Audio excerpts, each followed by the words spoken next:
સુરતમાં માતા પિતા માટે ફરી એક લાલ બત્તી સમાન કિસ્સો સામે આવ્યો છે। શહેરના ઉધના વિસ્તારમાં 2 વર્ષનો દીકરો રડતો હોવાથી પિતાએ 5 રૂપિયાનો સિક્કો રમવા માટે આપ્યો હતો અને બાળક રમતમાં 5 રૂપિયાનો સિક્કો ગળી ગયો હતો, જે શ્વાસ નળીમાં ફસાઈ ગયો હતો, જેથી તેને સારવાર માટે નવી સિવિલ હોસ્પિટલ ખાતે પહોંચી પિતા દીકરાને તેડી દોડતા ડોક્ટર પાસે પહોંચ્યા હતા। અહીં માતા પિતા બાળકની જિંદગી બચાવવાને લઈને રડી પડ્યા હતા। જો કે ઓપરેશન કરીને સિક્કો કાઢતા જ પરિવારે હાશકારો અનુભવ્યો હતો।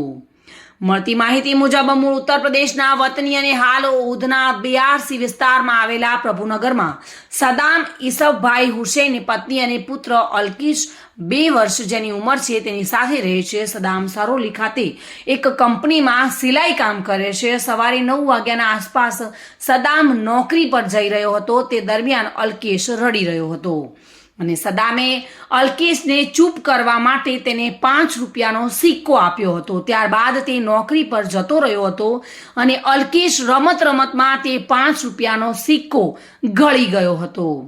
ત્યારબાદ તેને શ્વાસ લેવામાં તકલીફ થઈ રહી હતી, જેથી તેને સારવાર માટે નવી સિવિલ હોસ્પિટલ ખાતે ખસેડવામાં આવ્યો હતો અને ત્યારબાદ તબીબોએ ઓપરેશન કરીને તે સિક્કો બહાર કાઢ્યો હતો અને આ બાળકનો જીવ બચાવ્યો હતો। Reena Parmar, today news, Gujarati.